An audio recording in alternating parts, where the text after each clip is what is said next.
wiilka Soomaaliya u ordayay Olombikada adduunka ayaa galay kaalinta tobnaad Cali Iidow Xasan isagoo ka sarmaray wadamo ay ku jiraan Brazil, Spain, Poland iyo Qatar. Ka waran Cali ma haysan dal garoomo lagu ordo, qalab sports, caafimaad, tababare iyo taageeraba intuba.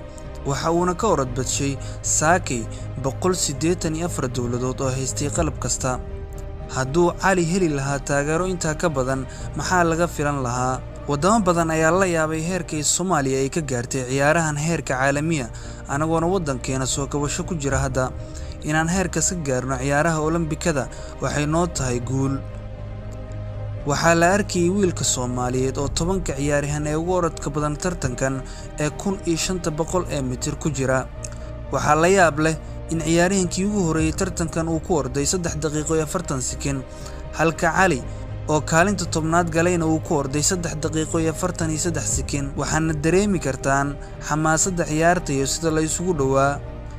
Cali Iidow oo Soomaaliya ku matalayay ciyaarahan ayaa u gudbay wareegga labaad ee tartankan. wiilkan ayaa safarkiisa ka soo bilowday Dinsor oo uu deganaa. waxa uu tababar ku soo qaatay buuraha Ethiopia. ma haysan tababare garab istaagan.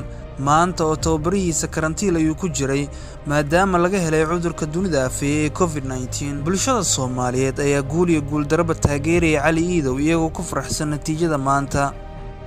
guushu hal mar lama gaaro oo tallaabo ayaa loo gaaraa. waxa uu sameeyay Cali Iidowna waxa uu mudan yahay in loo sacbatumo.